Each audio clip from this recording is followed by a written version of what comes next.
तो आप सोच रहे होंगे इस चैप्टर का वन शॉट क्यों आ रहा है सीधा। तो भाई चैप्टर इतना छोटा है कि इसकी पहले एक वीडियो में वैसे बनाऊँ फिर एक वन शॉट बनाऊँ, तो कोई सेंस नहीं बन रही इस बात की। डायरेक्ट वन शॉट करते हैं इस चैप्टर का।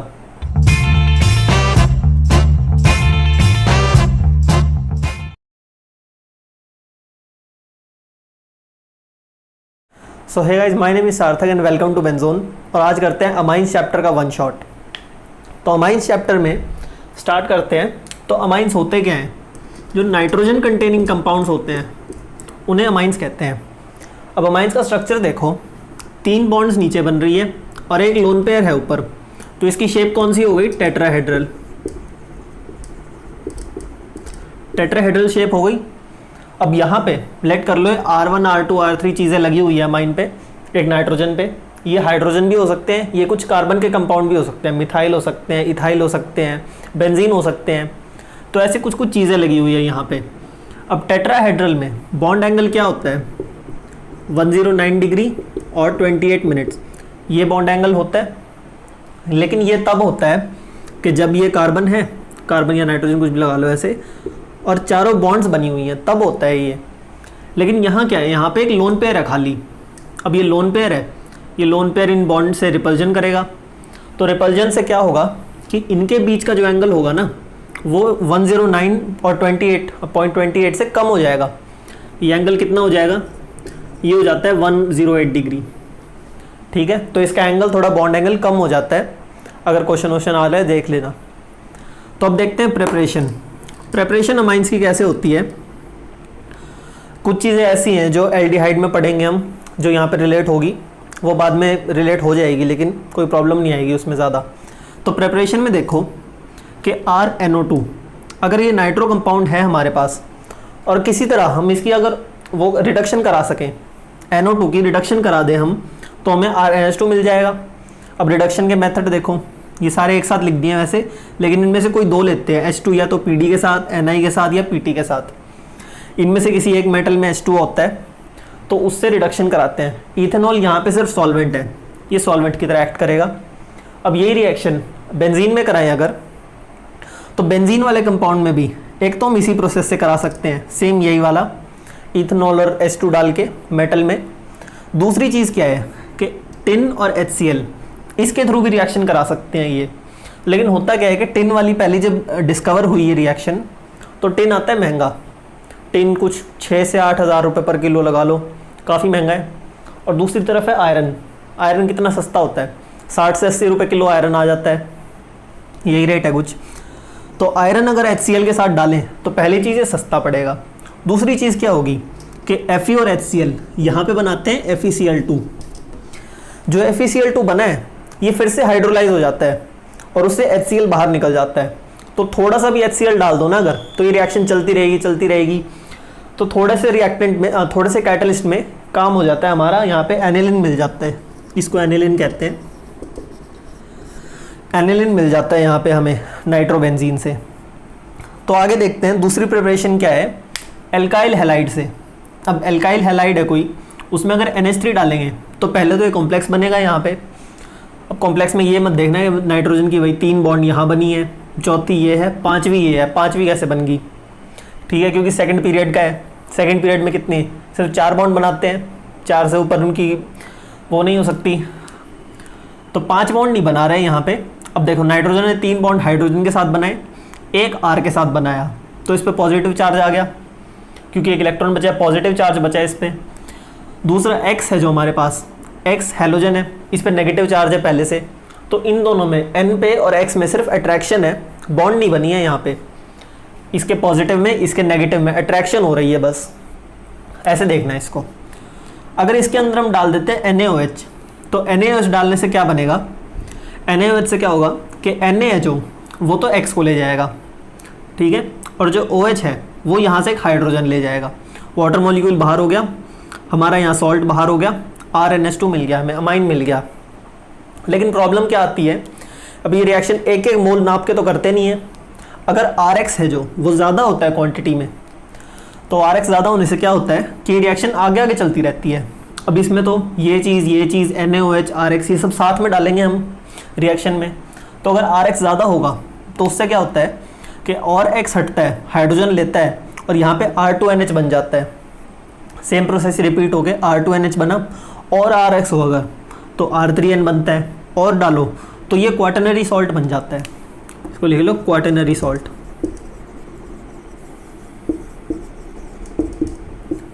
ठीक है, ये बन जाता है। तो यहाँ पे क्या है कि इसमें लिमिटेड अमाउंट ऑफ RX डालना है हमें। NH3 एक्सेस करा सकते हैं, लेकिन ये जो है RX ये लिमिटेड डालना है ताकि हमें सिर्फ प्राइमरी मिले। कहाँ गया, ये रहा, प्योर प्राइमरी मिले हमें प्रोडक्ट, बार बार रिएक्शन आगे ना हो। अब ये RX पे, अब RX पे भी डिपेंड करता है क्योंकि एक तरह से क्या हो रही है, न्यूक्लियोफिलिक सब्स्टिट्यूशन हो रही है यहाँ पे। तो ये जो हमारा कंपाउंड है इसमें जो लिविंग ग्रुप है ये कितना अच्छा है उस पर डिपेंड कर रही है बात, रिएक्शन उस पर डिपेंड करेगी। अब लिविंग ग्रुप में देखो, आयोडीन सबसे अच्छा लिविंग ग्रुप है हैलोजन में, फिर ब्रोमीन है, फिर क्लोरीन है। तो ये इसकी रिएक्टिविटी का ऑर्डर हो गया। अगली आती है रिडक्शन ऑफ कार्बाइलमाइन। ठीक है, RCN है। अब RCN की रिडक्शन कराने के लिए, अब देखो इसकी कितनी हाई लेवल की रिडक्शन करानी है हमें, कितने हाइड्रोजन चाहिए यहाँ पे, क्योंकि ये देखो N है जो फाइनल प्रोडक्ट क्या बनेगा हमारा CH2NH2। अब यहाँ पे 2 हाइड्रोजन इसको चाहिए, 2 इसको चाहिए, तो बहुत ज़्यादा हाइड्रोजन चाहिए। तो या तो यहाँ पे H2Ni डाल दो, या सोडियम, अमेलगमेटेड सोडियम कहते हैं इसे, जहाँ पे HD मरकरी डला हो साथ में, अमेलगमेटेड मेटल कहते हैं उसे। इथेनॉल यहाँ पे सिर्फ सॉल्वेंट का काम करेगा। इन दोनों में से कोई एक चीज़ डाल सकते हैं। ठीक है, इन दोनों में से कोई एक चीज़, या फिर LiAlH4 है जो, उससे भी यहाँ रिडक्शन करा सकते हैं, ये यहाँ पे भी काम करेगा। अब इसमें अगर डालेंगे ये चीज़ें, रिडक्शन कराएंगे इसकी, तो RCH2 और NH2 बन जाएगा। अब इसमें देखें, इसमें भी सेम चीज़ हो रही है। सेम चीज़ कैसे, एक बार अगर इसकी रिडक्शन कराओ, एक C पे H लग जाएगा, एक OH पे लग जाएगा, यहाँ पे OH बन गया। अब और रिडक्शन कराओ और हाइड्रोजन डालेंगे तो क्या होगा, हाइड्रोजन आएगा, यहाँ से OH लेगा, वाटर मॉलिक्यूल निकाल देगा, दूसरा हाइड्रोजन यहाँ जुड़ जाएगा। देखो दोबारा देख लो, पहला हाइड्रोजन आया, पहले 2 हाइड्रोजन आए, एक यहाँ जुड़ गया, एक ने ये बॉन्ड तोड़ी, यहाँ वाटर मॉल ये OH बन गया। ठीक है, और 2 हाइड्रोजन आए, दूसरे में भी एक यहाँ लग गया, एक ने क्या करा, यहाँ से वाटर मॉलिक्यूल ले गया, तो क्या बना यहाँ पे CH2 बन गया, CH2 RCH2 NH2, यहाँ भी फॉर्मेशन हो गई अमाइन की। आगे देखते हैं। अब ये थोड़ा लंबा प्रोसेस ले गई है, मतलब बना तो primary amine at the end आके कहाँ बना है, यहाँ पे, लेकिन प्रोसेस थोड़ा लंबा ले गए। सॉरी, यहाँ बना है इसका, तो इसे कहते हैं गैब्रियल थैलिमाइड सिंथेसिस। अब जो ये थैलिमाइड है इसे हम देखेंगे एल्डिहाइड चैप्टर में, एल्डिहाइड में बनाएंगे इसको। अब इसकी रिएक्शन क्या कराते हैं, मैंने थोड़ा शॉर्ट में लिखा है, एक्सप्लेन सारा कर दूंगा। अब होता क्या है कि KOH है जो, KOH है बेस। अब इसमें बेस डालते हैं जब, तो क्या होगा कि ये K है जो, K इधर आएगा, N के साथ जुड़ जाएगा, और OH है ये यहाँ से H लेके वाटर रिमूव हो जाएगा, तो यहाँ लिख देते हैं -H2, वाटर निकल गया। अब यहाँ पे एग्जैक्टली बचा क्या है, थोड़ा सा बना लेते हैं N और साथ में उसके K लगा हुआ है। ठीक है, ये चीज़ बनी है यहाँ पे। अब इसमें डालते हैं RX।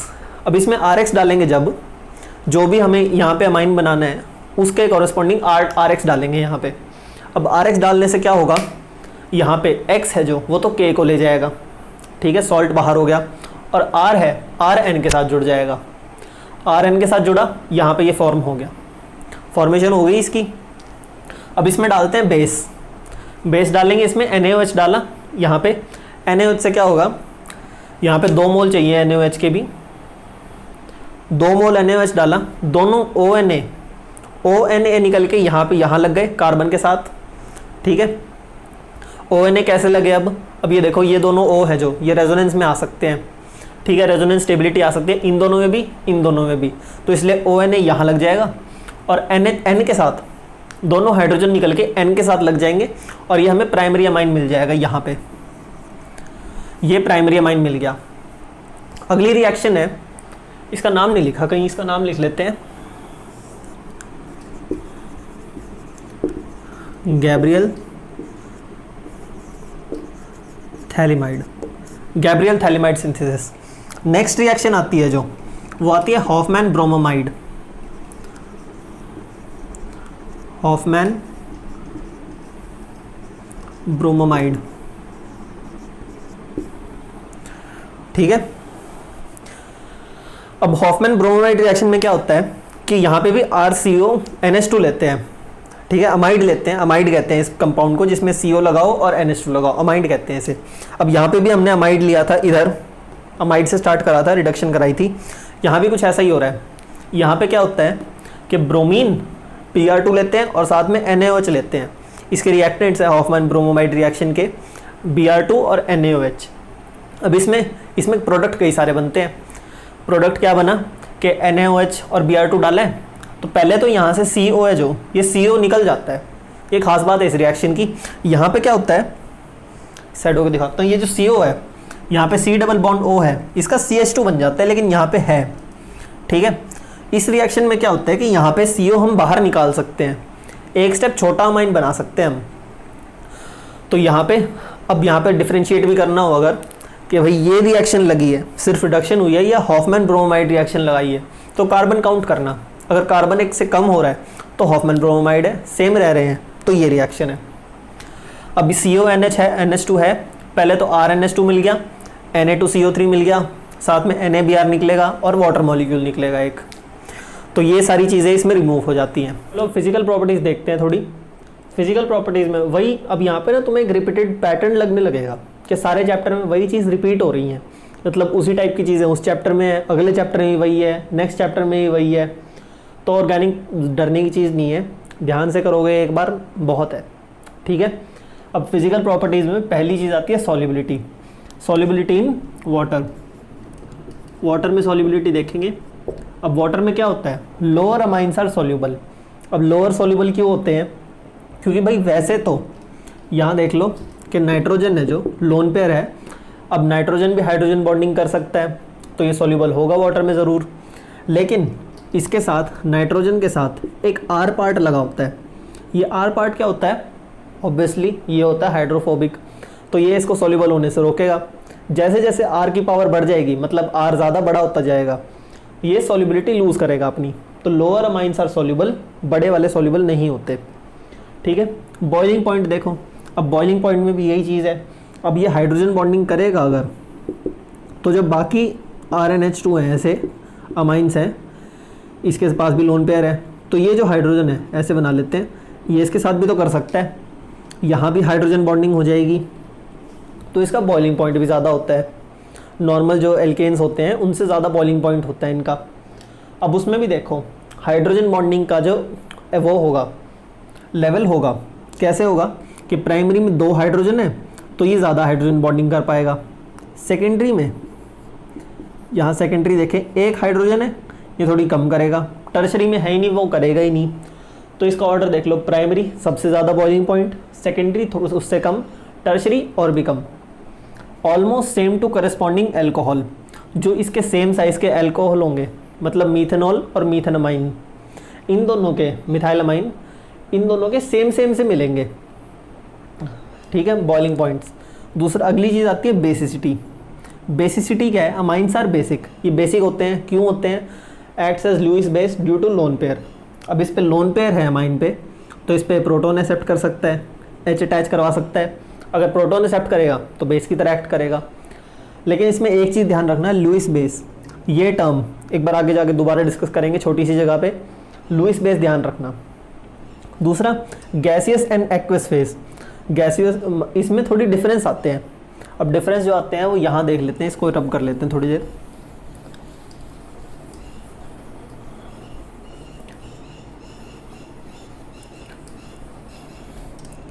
गैसियस फेस में क्या है कि इसकी बेसिसिटी कैसे होगी, गैसियस फेस में नॉर्मल बेसिसिटी चलेगी इसकी,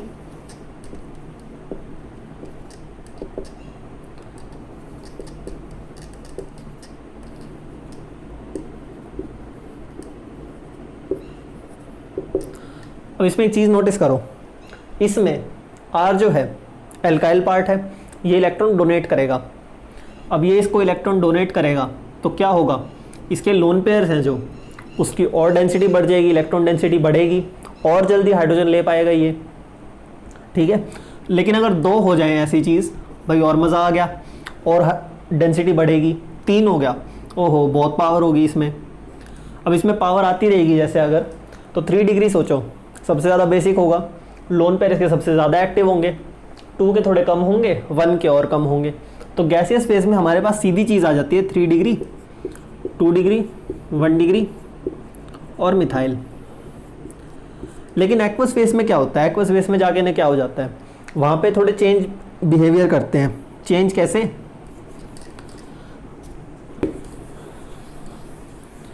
चेंज ऐसे हो जाता है कि R के साथ N लगा हुआ है अगर, तो पानी में इनकी सॉल्वेशन होएगी। सॉल्वेशन होने का क्या मतलब है कि एक ऑक्सीजन आएगा ऐसा 2 हाइड्रोजन लेके, जो इसके साथ बॉन्डिंग बना लेगा।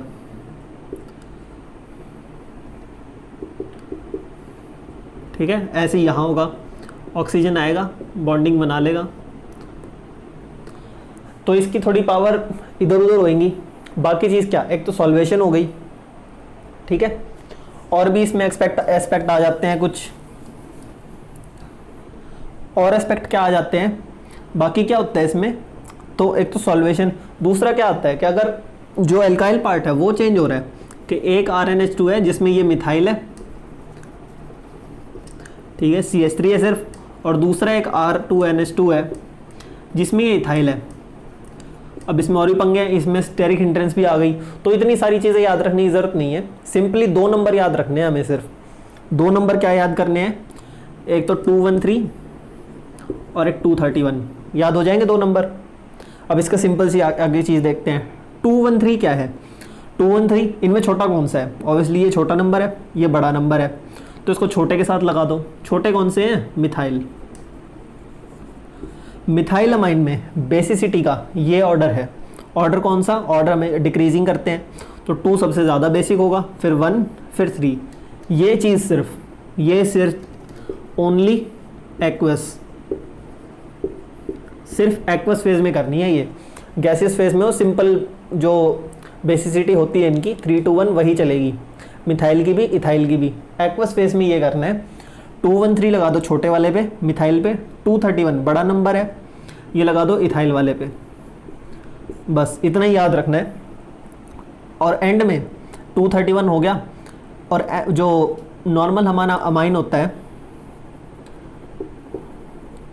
अमोनिया NH3, वो इन दोनों के एंड में आएगा, जैसे 2, 1, 3 फिर अमोनिया,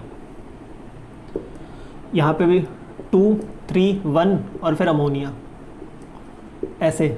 ये इन सबसे कम बेसिक हुआ क्योंकि इसको कोई इलेक्ट्रॉन दे ही नहीं रहा, हाइड्रोजन लगे हैं इसके साथ, तो इनके साथ वो लगे हुए हैं CH3 इलेक्ट्रॉन डोनेटिंग ग्रुप लगे हैं, तो ये ऐसे इसकी बेसिसिटी याद करते हैं।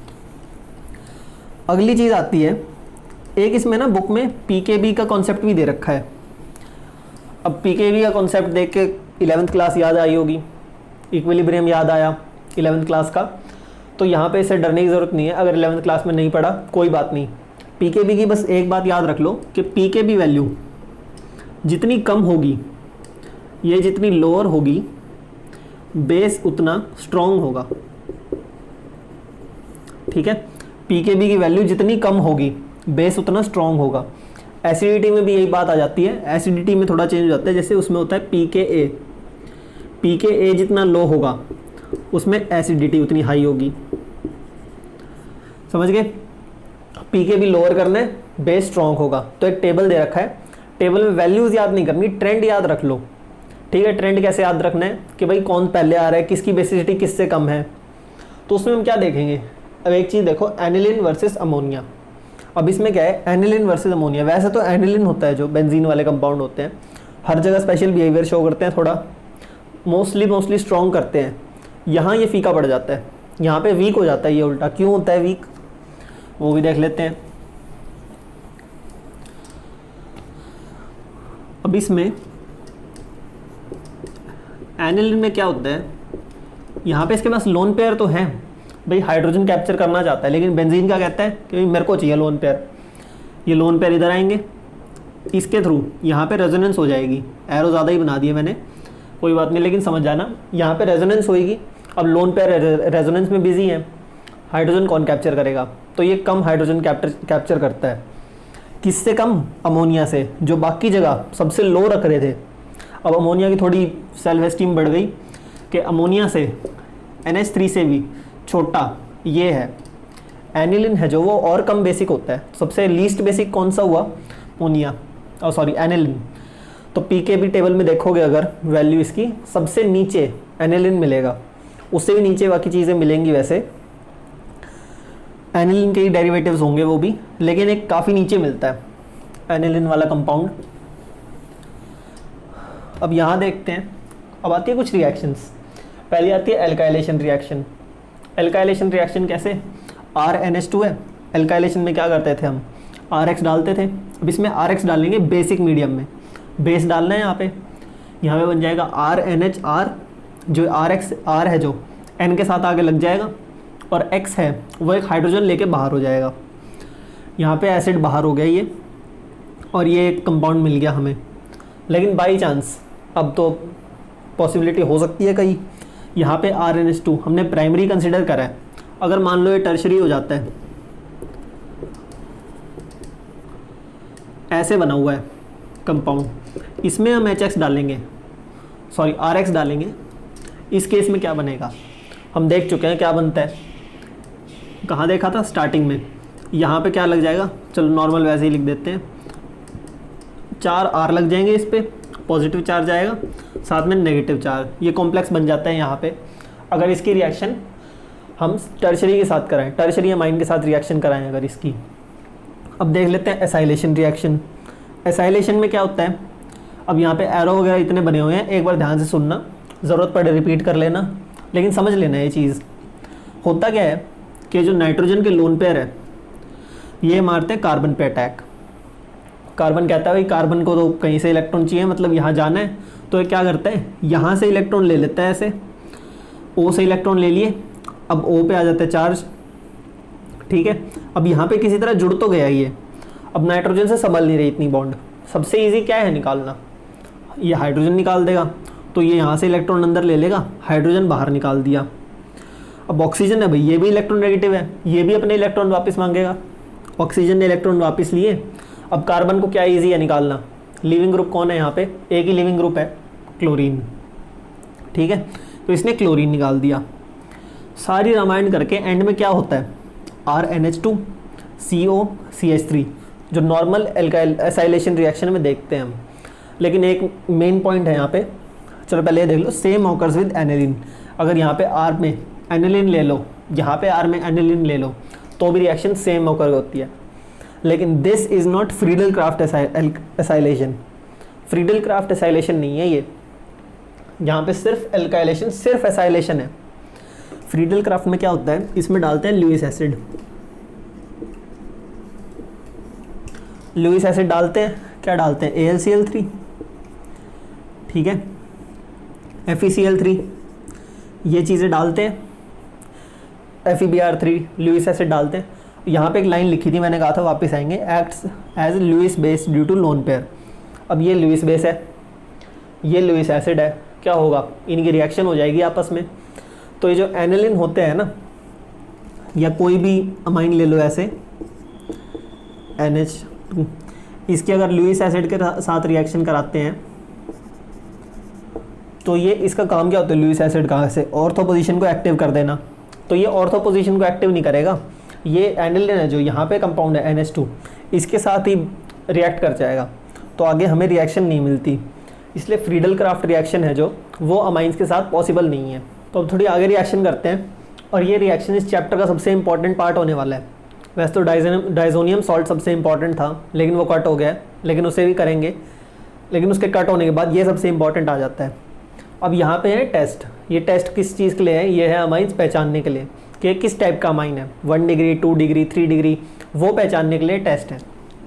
तो पहला टेस्ट आता है यहाँ पे कार्बाइल अमाइन रिएक्शन।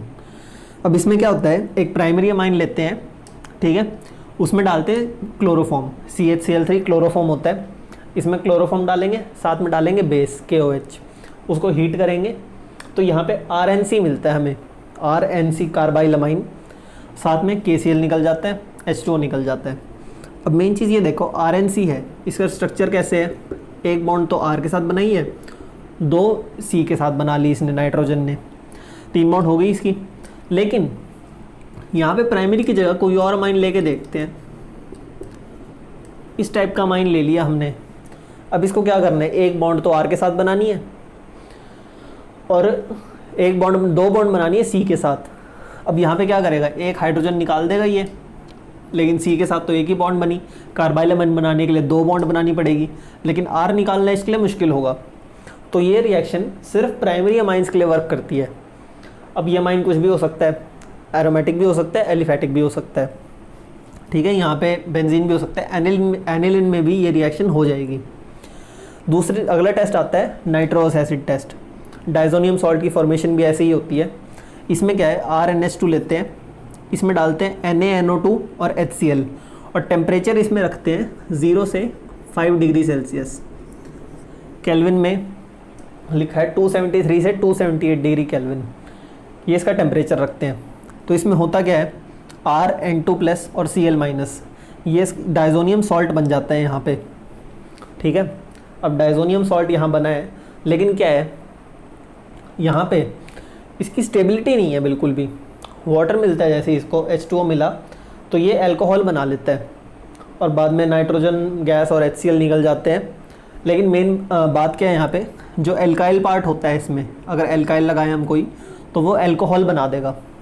दूसरी तरफ देखें, अगर यहाँ पे हमने बेंजीन वाला पार्ट लिया है, एनिलिन लिया है, उसमें ही रिएक्शन कराएं तो ये N2+ और Cl-, रेजोनेंस की वजह से ये स्टेबल हो जाता है यहाँ पे, तो ये एक स्टेबल प्रोडक्ट मिलेगा। तीसरी रिएक्शन देखते हैं, फिर एक चीज़ डिस्कस करेंगे, हिंसबर्ग रिएजेंट। इसको, ये जो कंपाउंड होता है एराइल सल्फोनिल क्लोराइड, ये वाला, इसको हिंसबर्ग रिएजेंट कहते हैं। अब इसकी रिएक्शन कैसे होती है, हिंसबर्ग रिएजेंट में हम कोई भी वो डालते हैं अमाइन, 1 डिग्री 2 डिग्री 3 डिग्री कैसा भी डालो, एलिफेटिक एरोमेटिक जो भी, उसमें होता क्या है, यहाँ से Cl निकलता है, यहाँ से H निकलता है, -HCl, और ये जो N+ है और RNH2 है, ये इसके साथ जाके जुड़ जाता है। अब क्योंकि ये जो है, इसकी वजह से ये जो H हाइड्रोजन होता है ना यहाँ पे, ये हो जाता है बहुत ज़्यादा एसिडिक। तो ये हाइड्रोजन अगर एसिडिक है तो ये पूरा कंपाउंड बेसिक मीडियम में डिज़ोल्व हो जाएगा। अब अगर ये पूरा डिज़ोल्व हो रहा है इस हाइड्रोजन की वजह से, तो इसको क्या लिख सकते हैं, soluble in alkali, alkaline medium में सॉल्युबल हो जाएगा। लेकिन दूसरी तरफ अगर ऐसे ले लें हम कंपाउंड, एक H हटा देते हैं, यहाँ पे क्या होगा, एक हाइड्रोजन है, एक क्लोरीन है, ये निकल जाएंगे, एक भी हाइड्रोजन नहीं बचेगा यहाँ पे आ जाएगा R। अब ये जो चीज़ है, अगर 1 डिग्री लिया है सॉल्युबल इन एल्कली, 2 डिग्री लिया है नॉट सॉल्युबल। क्यों सॉल्युबल नहीं है, क्योंकि एसिडिक हाइड्रोजन ही नहीं है यहाँ पे। अगर इसकी जगह 3 डिग्री ले लें हम, 3 डिग्री में क्या होगा, रिएक्शन ही प्रोसीड नहीं करेगी, क्योंकि एटलीस्ट एक हाइड्रोजन तो निकालना पड़ेगा ये क्लोरीन निकालने के लिए, यहाँ से बॉन्ड बनाने के लिए। अगर यहाँ पे इसको भी हटा के हम R लगा दें तो रिएक्शन ही प्रोसीड नहीं करेगी। तो 3 डिग्री में नो रिएक्शन। अब इतनी चीज़ देखने के बाद, ये 3 टेस्ट देखने के बाद, पहला ये, दूसरा ये नाइट्रोस एसिड का, तीसरा ये, यहाँ पे इस पॉइंट पे हम कोई भी 2 तरह के अमाइन हो उनमें डिफ्रेंशिएट कर सकते हैं। तो देखते हैं, पहला एल्काइल और एराइल, इनमें डिफ्रेंशिएट करना हो, अगर टेस्ट में ऐसे आएंगे एल्काइल और एराइल हैलाइड, इनमें डिफ्रेंशिएट करना है, कौन सा टेस्ट यूज़ करेंगे। तो यहाँ पे तीनों टेस्ट देखो एक बार। नाइट्रोस एसिड टेस्ट है जो, यहाँ पे एल्काइल है जो वो स्टेबल नहीं है, अल्कोहल बन जाता है, लेकिन एराइल स्टेबल है, उसमें डाइजोनियम क्लोराइड बनता है, तो यहाँ पे आ जाएगा nitrous acid. Nitrous acid test लग गया यहाँ पे। दूसरा देखते हैं, 1 डिग्री और 2 डिग्री में डिफ्रेंशिएट करना है हमें।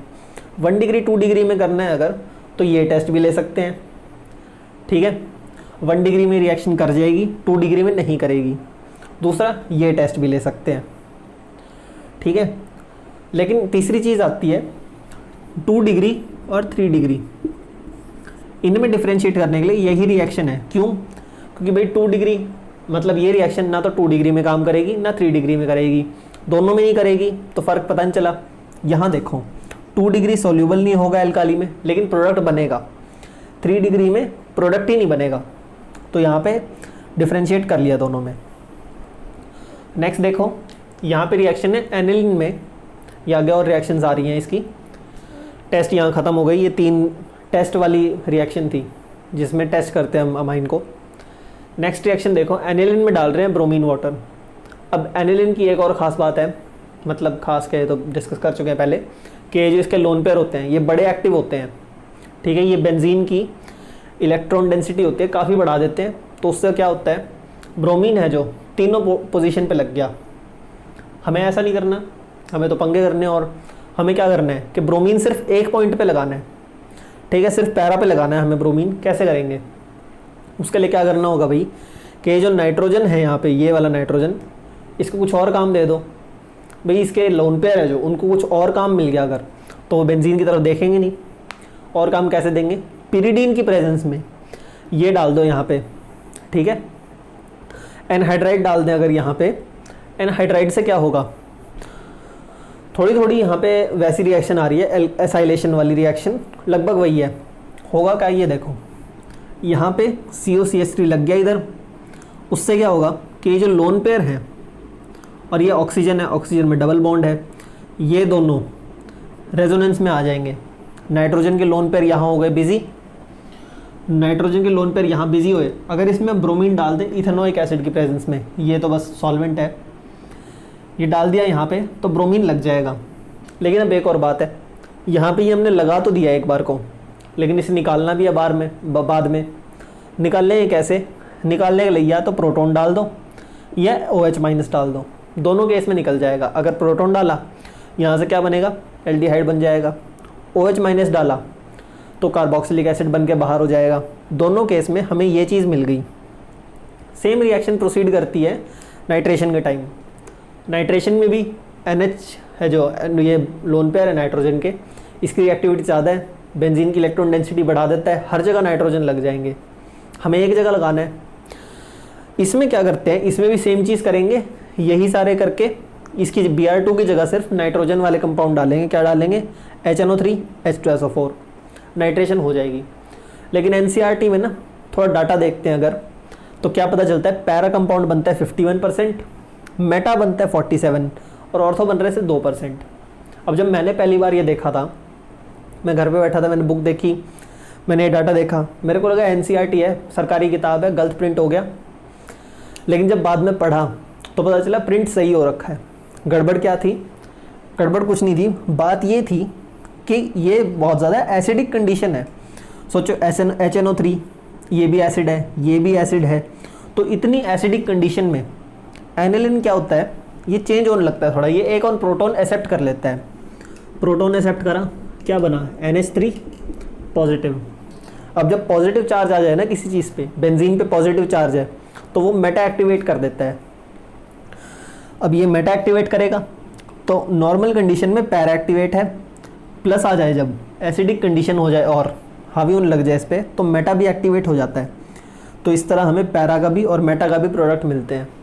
अब यहाँ पे ऑर्थो का कम क्यों हो जाता है, क्योंकि NH3 है, ये काफ़ी बड़ा ग्रुप है, NO2 है, वो भी काफ़ी बड़ा है, तो इन दोनों की वजह से यहाँ पे हिंड्रेंस आ जाती है ऑर्थो पे, तो ऑर्थो का प्रोडक्ट सबसे कम हो जाता है। ऑर्थो मिलता है ओनली 2%, ऑर्थो लिख लो 2%, ठीक है। Para 51, Meta 47, ortho 2%। बस ये लास्ट पार्ट है चैप्टर का, इसके बाद तुम भी सो जाना, मैं भी सो जाऊंगा। देख लो एक बार, अगर एनिलीन में H2SO4 डालते हैं, ये सल्फोनेशन रिएक्शन है। सल्फोनेशन कैसे होती है इसकी, H2SO4 डालते हैं तो ये कॉम्प्लेक्स बनता है, यहाँ पे सॉल्ट बनता है ऊपर एक। अगर इसमें टेम्परेचर लगाते हैं थोड़ा, टेम्परेचर कितना, 453 से 473 डिग्री केल्विन है यहाँ पे टेम्परेचर, तो हमें सल्फेनिलिक एसिड मिल जाता है, ठीक है। सल्फ है यहाँ पे, एनिलीन है, सल्फेनिलिक एसिड मिल जाता है। लेकिन इसकी प्रॉब्लम क्या है कि यहाँ पे जो कॉम्प्लेक्स बना था, ये इसको बोला नहीं है पूरी तरह। तो क्या होता है कि इसमें चार्ज जो है शेयर होते रहते हैं। कैसे, NH3 पॉजिटिव बन जाता है ऊपर, एनिलीनियम आयन बन जाता है, और यहाँ पे SO3 नेगेटिव बन जाता है। तो ऐसा कोई भी कंपाउंड जिसमें चार्ज जैसे अल्टरनेट आ रहे हो बार बार, ठीक है, यहाँ पे नॉर्मल कंपाउंड बन गया, फिर चार्ज आ जाते हैं एक दूसरे के ऊपर, फिर नॉर्मल बन जाता है, यहाँ पे एरो देख रहे हो, तो ऐसा कोई भी कंपाउंड जिसमें चार्ज जैसे ऊपर नीचे चलते रहते हैं उसे ज्विटर आयन कहते हैं। ठीक है, अब लास्ट में बेंजोनियम सॉल्ट है, स्पाइडरमैन जैसा लग रहा होगा कुछ। अब ये डाइजोनियम सॉल्ट है जो मैंने कहा था बड़ी इंपॉर्टेंट चीज़ है। इंपॉर्टेंट कैसे, देखो कितनी चीज़ें बन रही हैं इससे। डाइजोनियम सॉल्ट में अगर हम CuCl HCl की प्रेजेंस में डालते हैं, CuBr HBr की प्रेजेंस में डालते हैं, या फिर डाला CuCN KCN की प्रेजेंस में, तो यहाँ पे जो स्क्वायर बनाया मैंने, स्क्वायर इसलिए है कि जो भी ये पार्ट लगा हुआ है ना Cl Br CN, ये यहाँ आ जाएगा। तो एक रिएक्शन होगी इन 3 कंपाउंड को बनाने की, डाइजोनियम सॉल्ट से इजीली हो जाती है। नेक्स्ट देखो, अगर इसमें Ki डाल देते हैं तो यहाँ पे आयोडीन लग जाता है। और तो और फ्लोरीन भी लगा सकते हैं इसमें, कैसे, HbF4 डाल के, HbF4 डाल के फिर इसको हीट करना पड़ता है थोड़ा, फ्लोरीन आ जाता है। अंदर की रिएक्शन इसकी हम नहीं देखें क्योंकि कोई पूछेगा भी नहीं, ये हमें पता होनी चाहिए, बस आसानी हो जाती है बनाने में। फ्लोरीन अगर हीट करते हैं इसको तो फ्लोरीन लग जाता है। और देखो अगर H3PO2 और H2O डालें, मतलब क्या, एक तरह से एसिड डालना है हमने और साथ में डाला है इथेनॉल, यहाँ पे बेंजीन बन जाता है, सिर्फ बेंजीन, ये पूरा पार्ट हट जाता है इसका। और अगर इसमें वार्म H2O डालें तो ये फिनॉल बन जाता है।